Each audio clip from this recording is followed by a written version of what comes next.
गरम दिन में किसी जदि ठंडा पीवा इच्छा होता है ताहले कंचा आंबर ये आंब पणा को प्रस्तुत कर पिंतु मनटा पूरा शांति लगे। वीडियो को शेष पर्यंत देखूँ। रेसिपी भल लगे गोटे लाइक करूँ, निश्चय गोटे शेयर करूँ। चैनल नुआ थे प्लीज चैनल को सब्सक्राइब करूँ। जय जगन्नाथ। मु ममता आप समस्त स्वागत कर ममता किचन वंडर्स को। ये पूरा गोटे किलो पाखापाखि मुझे आंब नहीं जाइए। आंब पूरा छोट बड़ हो आंब अच्छी तो गोटे किलो नहीं प्रथम आगुरी भलसे धोई नहीं भलसे धोईदेवा आंब को तापर चोपा छड़ेदेवा। मुझे पनिक साहाଯ୍य चोपा छड़ाऊँगी।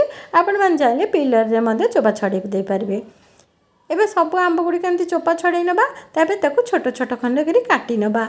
छोट छोट खंड कर मुझे काटिक नौची। आपण मैंने चाहिए गोटा सिझे पारे, चोपा न छड़े गोटा सिझे पारे। किंतु गोटा सिझेले कौन हम आमको पछे ठंडा है पुणी चुपुड़ी तार रस गुड़ाक बाहर करने को पड़ो। कि एमती काटिक आम सिझेदेले आमको रस बाहर करने को पड़ोनी। आम डायरेक्ट ग्राइंडर में ग्राइंडिंग कर। ये देखो सबूतक मुझे बर्तमान काटी नहीं। एवं चलते को सिझे नवा। जेहेतु छोट छोट काटी तो ये गोटे जगार ही सीझीज ना जब आपण मैंने गोटा सिझा चाहते हैं प्रेसर कुकर गोटा देके गोटे सीटी नहीं आसबे। ये मुझे गोटे इंच अदा को खंड खंड काटिक पकईदेली। आ 15टा खंडे 15-16टा खंडे मुझे गोलमरच दे दीजिए। एवं एक सिझे नवा। ये देखो आम आंब सीझीगला एक तो ठंडा हाँको छाड़देवा। ये आमर आंबटा ठंडा होगा। एवं चलते ग्राइंडर जार को देदेवा। ये मु ग्राइंडर जार को ढाल देती। जेहेतु गोटे किलो आंब थी कि चोपा छड़ेला प्राय 500 पाखापाखि आमर आंब होती तेणु मुझे अनुसार 300 ग्राम चीनी ये देती। 2 चामच मुझे पान मधुरी देली। गरम दिन को पान मधुरी पानीटा देखिए पेटटा पूरा ठंडा रखिए। तेणु ये 2 चामच मुझे पान मधुरी देती। गोटे मुठा मुझे पुदीना पत्र देती। फ्रेश पुदीना पत्र ये देवे देखिए बढ़िया टेस्ट रहा।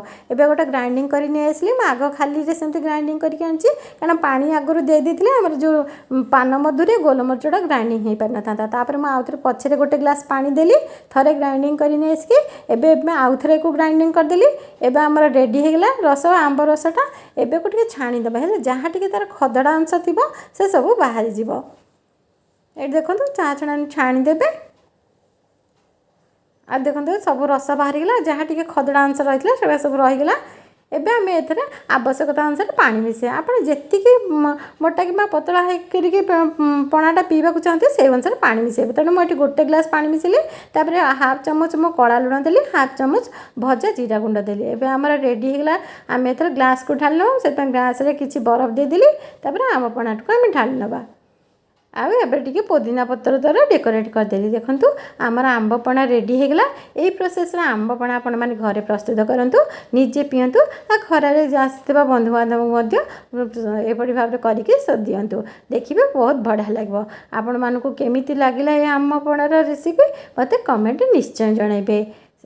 पुणी देखा आउ एक नुआ वीडियो रे। से पर्यंत रही नमस्कार।